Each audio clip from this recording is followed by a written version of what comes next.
Hi folks, last week we released our very first Claude skill for marketers.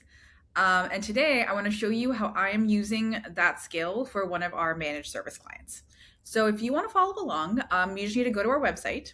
And then under free tools, we have Claude skills for marketers. And what we are talking about today is this email performance analysis skill. So we have directions on how to install. You can go ahead and download the skill file.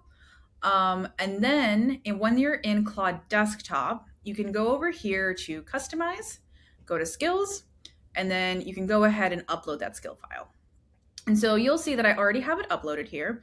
And what is super cool about this skill is that Natalie Kramer, who is the main genius behind this, has taken all of the industry knowledge, industry best practices on how to do email analysis and build all of that into this skill, right? So if you scroll all the way down here to the validation checklist, this really shows it's a really great way to understand what are we asking Claude to double check when it is building this analysis report for you, right? So like I mentioned, excluding smaller sends, because those itty bitty confirmation emails and reminders and autoresponders, that's not a helpful thing to be analyzing in most cases. Making sure that campaign series are analyzed as a funnel and not just into standalone sends. And also making sure that the metrics don't contradict another. There's no if there is impossible data or inconsistent data, that stuff is explicitly flagged for review. Making sure we're calling out the worst performing emails. And then also making sure that, as you'll see in the example here in a second, that we're actually providing useful things, including an action plan, right? Because I think a lot of times people ask for reports and they ask for analysis, but they don't necessarily know what to do with the numbers.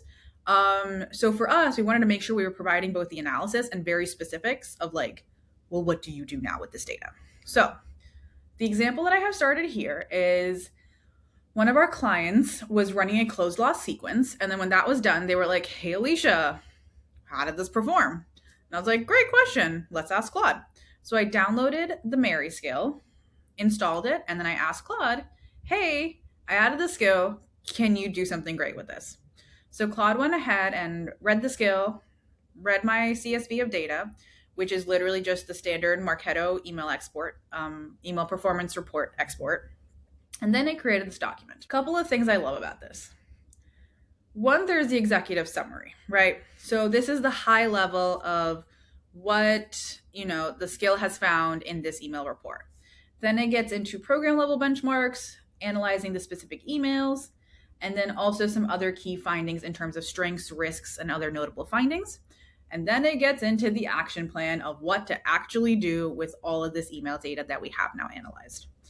And I love this as a baseline to help me understand what's going on with these emails and then help me make some decisions about what is the right set of data and analyses that needs to be shared with my stakeholders, right? Because a head of demand gen wants something very different and needs something very different than a demand gen associate, right? And then all the way in between. So just some cool findings in here. So in terms of strengths, it's flagging good deliverability, solid click through. But then it's also flagging that hey, the bounce rate is kind of high, the unsubscribe rate is not great, opens are kind of low, right? And then it's also flagging that hey, email 5 seems unusually small. And that's a great flag for me as a marketing ops person to go back into Marketo and see what the heck happened with email 5, right?